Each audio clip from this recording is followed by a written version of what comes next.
Good morning, Rye Guy here. This was recorded last weekend, and I can't remember what day it was. February 27th, that was it. You might notice a school next to me here on the right-hand side. That, I think, is Tantallon Senior Elementary. We are in Tantallon, Nova Scotia here today. We're going to be doing a little bit of running led by Bruce, who invited quite a few people. I didn't expect there to be that many bikes out this run, but I was pleasantly surprised. We actually, well, you'll see it later on in the video. We ended up kind of splitting off into two groups here. If you notice, they're coming through the roadway. That was the Esso gas station, Tantallon Esso gas station. Very ATV friendly, by the way. If you do plan on parking at the school, make sure you are not in the middle of the driveway. There are plenty of areas to park and be respectful of traffic, local traffic going through there. The rails to trails connect directly to the backside of the Esso station, so that's where we are at right now. This overpass is relatively new. Not 100% sure what the overpass is called or what the exit is. Maybe I'll put that up somewhere. We used to pull off to the side of the highway and go up into this dirt road that you're going to see us go up into here right now. This is kind of new. I don't know when it was put in. Obviously, there's going to be some future development going on here, some roadways, who knows. Hopefully, we won't lose too many more trails, but we seem to lose them every day. So, anyway.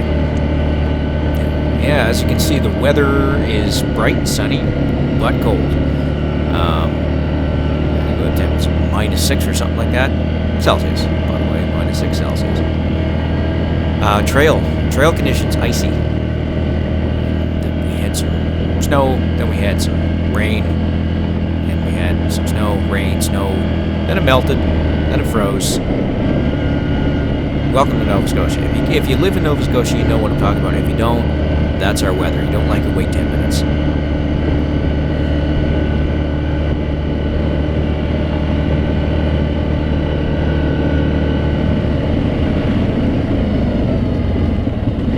The loop that we're going to be doing today, I don't know where we're headed to. I was promised some trails. I was promised some open road. As you can see, what I'm doing here is I'm straddling between the tire tracks that are just covered in ice. I do not have studs. Neil up ahead of me, he's definitely got studs in his King Quad. There's almost a split between like side-by-sides and ATVs on this run. Ended up later on in the run kind of splitting off into two different groups. The guys who wanted to do the tight twisty trails on the four-wheelers where it might have been difficult for the side-by-sides to come through. We ended up doing that, and of course we had a couple mishaps. You'll see that. Stay tuned.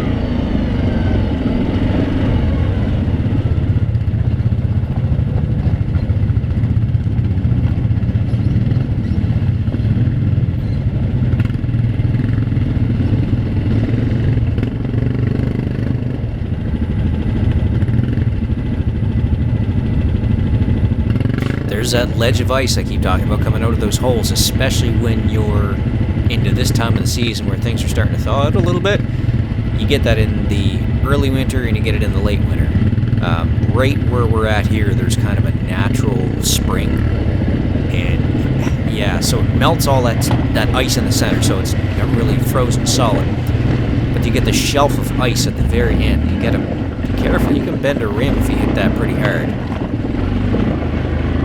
As you can see, I'm sliding all over the place trying to get out of there. Old John behind me had no problems. He took a different line.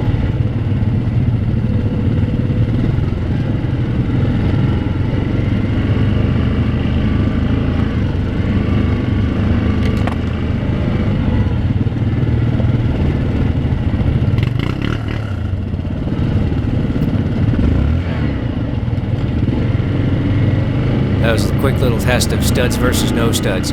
He was in two-wheel drive on that, I believe, and you could just see those two strips of studs just digging and clawing into that ice while I was in four-wheel drive most of this run, if not 90% of this run, and slipping and sliding all over the place.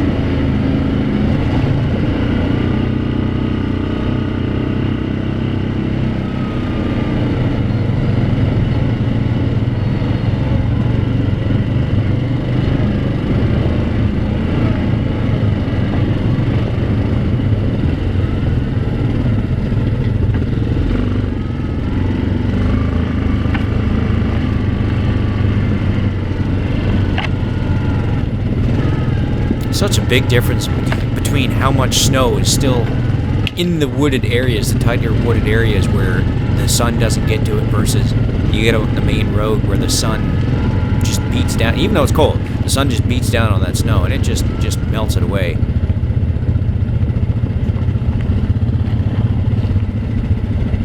Tight little spot, especially for some of the side-by-sides. It's got big guys that are like 64, 65 inches wide. Just scraping both sides of the paint going down there.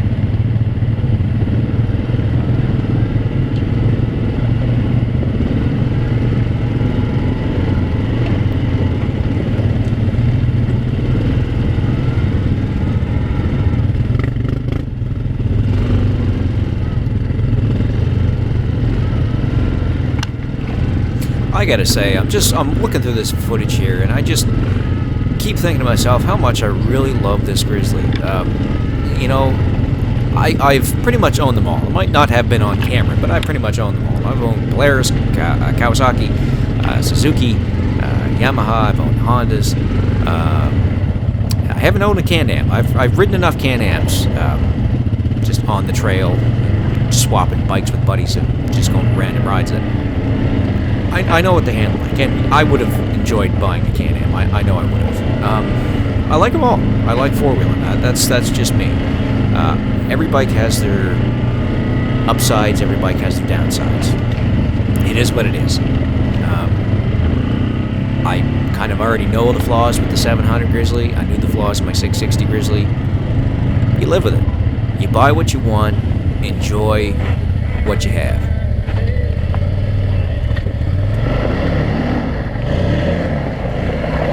If you notice there for a couple seconds, that right-hand tire was not spinning. I thought Judith got in there and snapped an axle, but that thing had turf mode, and I think she just forgot to click it in, but she figured it out.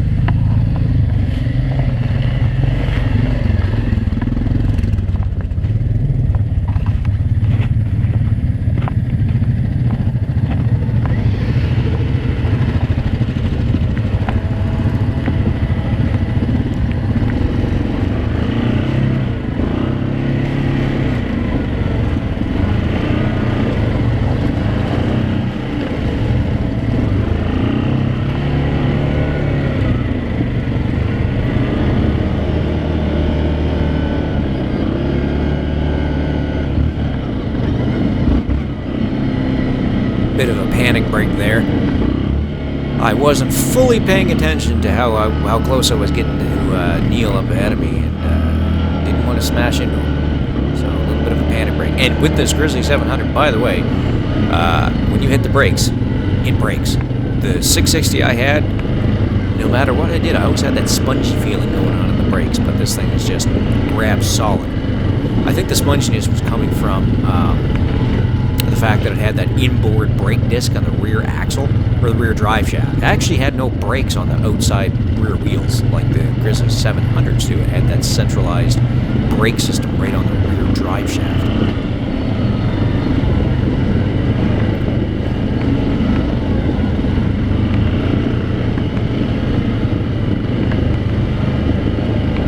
Now, if I recall, this just after we came by that open part of the road there where there was some ATVs and side-by-sides off on the left-hand side.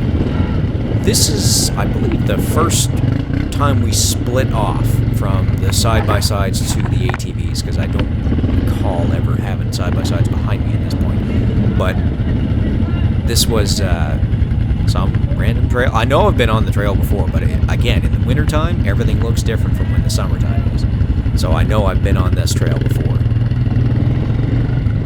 Just cannot recall.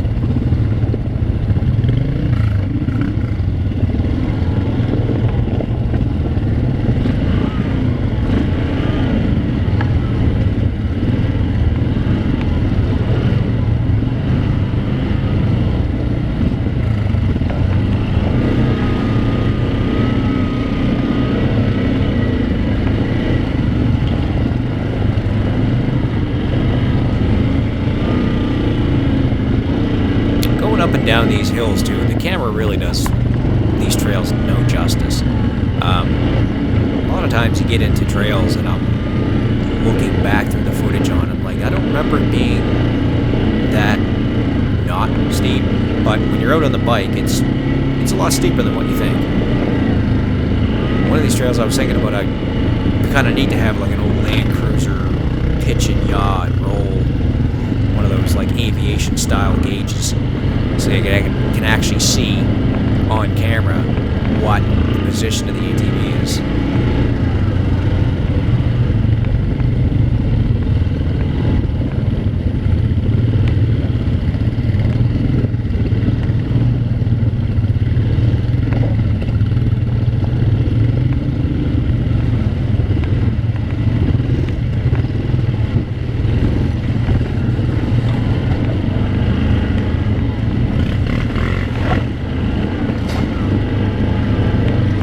Down, tap the skid plate.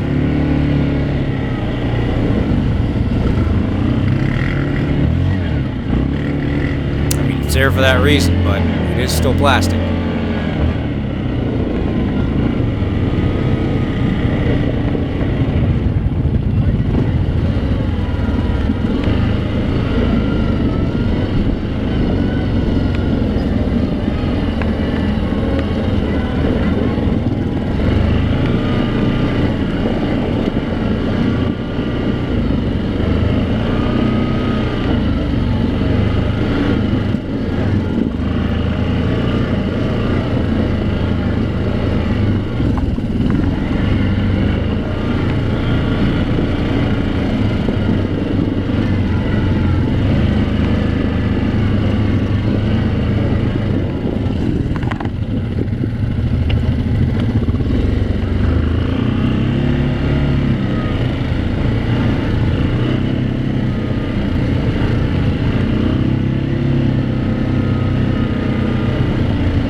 Don't like recording open fire road stuff. I mean, the point is, if you can fit your Chevy Cavalier down the road, it's pretty boring for me to drive that on an ATV, so I try not to show too much of that.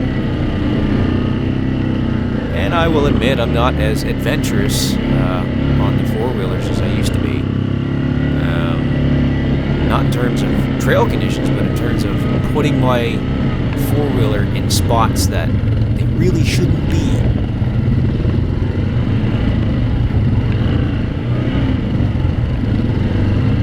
I do like a challenging trail. These types of trails, this type of terrain, I love riding this type of terrain where I'm in four-wheel drive low.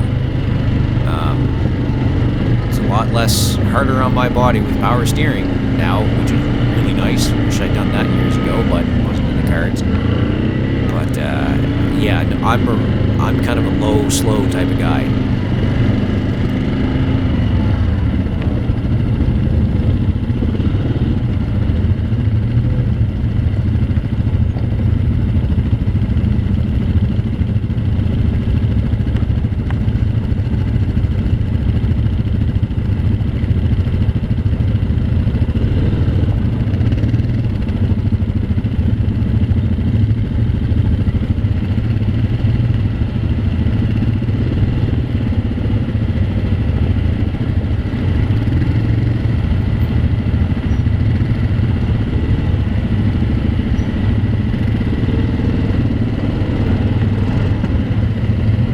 Taking the unbeaten path, which I decided to do.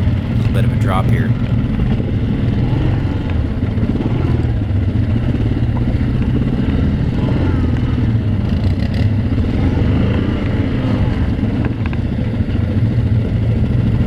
This is all stock clutching on this Grizzly 700. I do have 26-inch, I wanted to say mudlights for some reason. My 26-inch HTR Kenda Bear Claws. Fantastic tire, by the way. I am still running those. When I sold my Grizzly 660, I took those rims and tires off of the 660 and put the brand new rims and tires from the 700 on the 660 when I sold it, because I didn't see a point in buying new tires, bigger tires, when I could just do the tire swap. Everything was going to unbolt and bolt right back together. So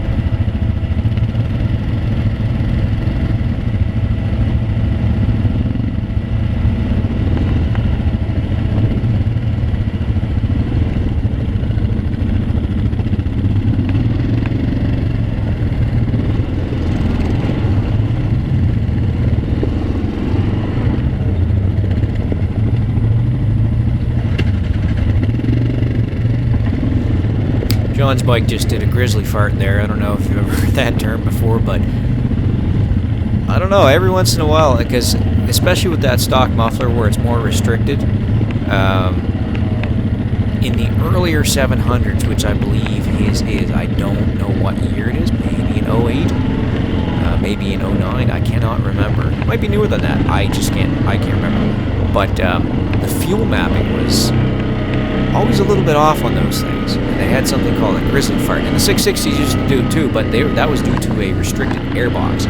Mine stopped stalling out like that and kind of doing that little puff of air backfire when I installed my snorkel, because it opened up the airbox. The 700s, especially the earlier ones, had some fuel mapping issues, and I know you could basically buy a programmer or an optimizer, whatever you want to call it, and yeah, to fix all that. I watched John up ahead just crawl over those two rocks on the left or the right hand side of him, and I have no idea how he didn't bash the skid plate. If I tried that, I know I would have ripped the floor pan right off the thing.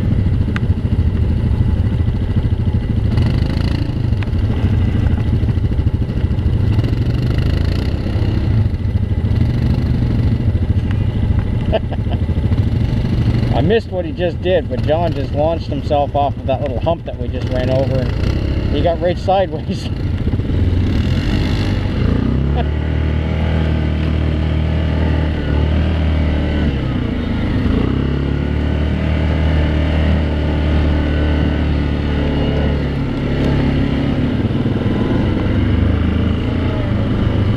So what you're seeing now is after we came out of that trail, we just came to an end. Or just to an intersection again, and what we're going to do here is, again, split off into groups. We are going to be going and we're going to be doing some trail breaking on what they call, or what they, being Safety Minded ATV Association, calls Christmas Tree Camp Trail. I think that's what it is. And this had not been broken out since the last big snowfall. So there was like this hard, crusted over snow and then loose snow underneath, so it made for some challenging times. You'll see some hill climbs in the snow here. Even trying to get through this main trail here, you're just spinning. You know, the speedometer's saying like 30 kilometers an hour. Definitely not going 30 kilometers an hour.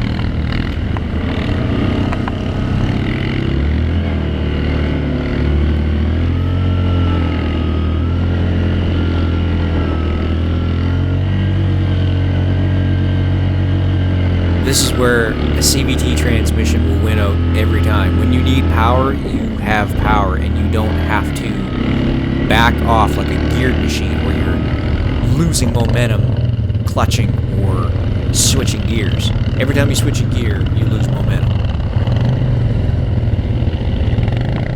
Unless you have to just raw power to get it through.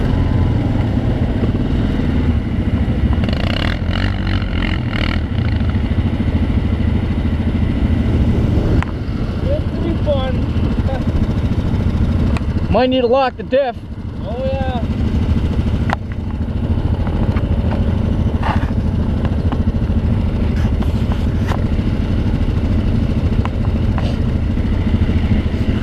Here we go.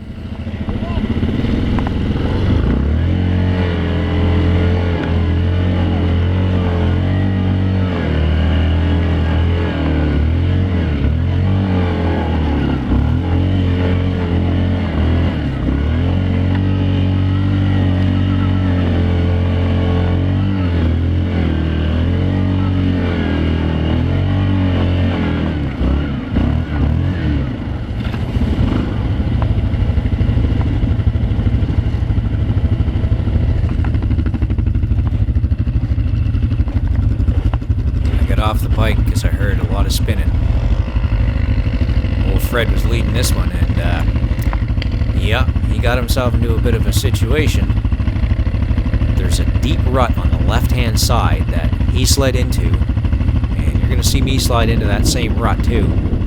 If you stuck to the right, you were all right, but yeah, you'll find out here.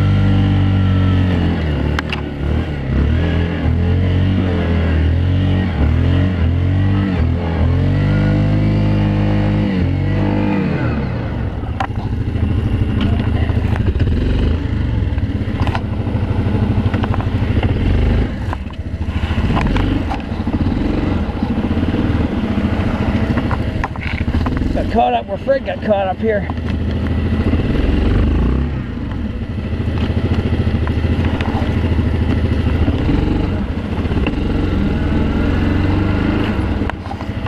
Went back too far, you tip over sideways.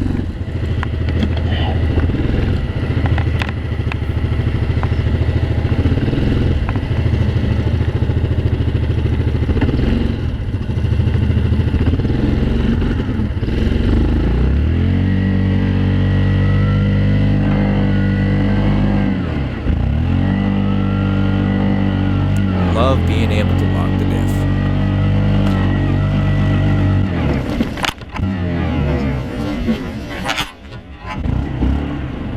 And I almost broke my fender.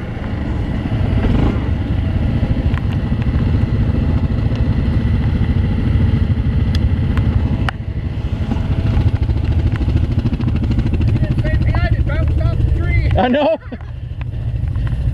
At least got me up. Oh yeah.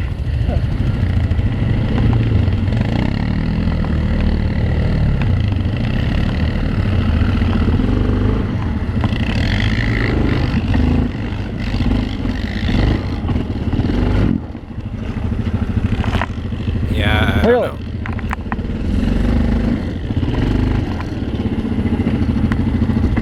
Loose snow on the snowbank there, just kind of drove me sideways.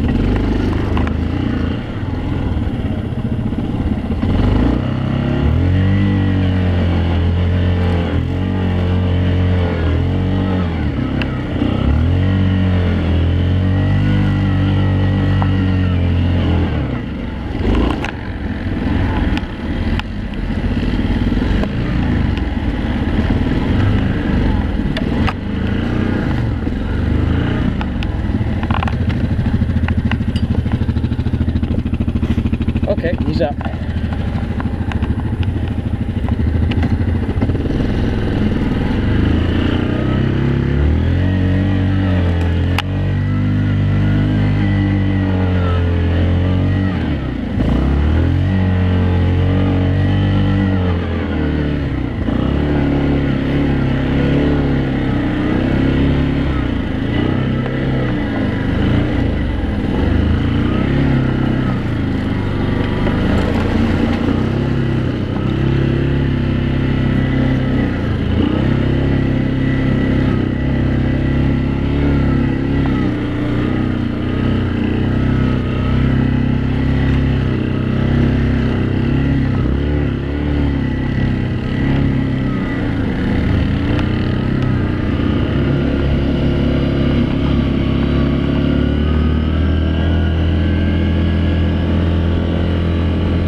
Nice, fun, challenging trail. I really enjoyed that one.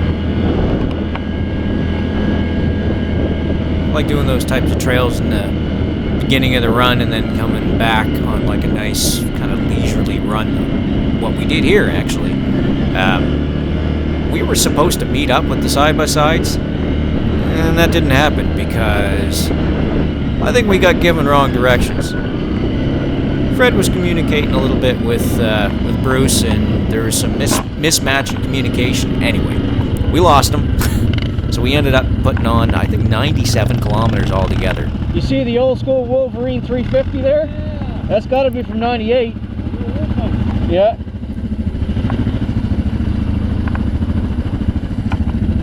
But Get yeah, out on the road here. we never met up with him, so we just continued on our merry way out and around. This road we're on here now actually took us right out to a place called Ingleport, and then we just kind of looped back around onto the trails that parallel the 103 highway on the South Shore.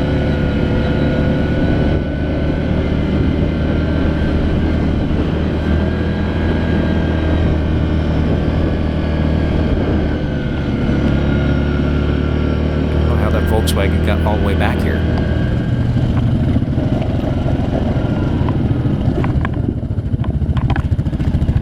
They're right behind me.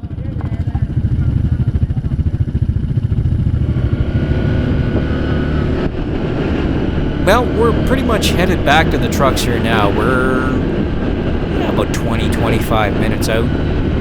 Just following this trail and then gonna cross back over to that overpass that we came over through, the new one. Anyway, I hope you guys enjoyed that run, and I certainly enjoyed getting out. I always do. And if you like these types of videos, please do like, comment, subscribe. It does help my channel grow, and yeah, I would appreciate that very much. So, until the next tongue twister. Until the next time, Rye Guy out. You guys have a good one. Stay safe. Keep the rubber side down, and we'll catch you next time.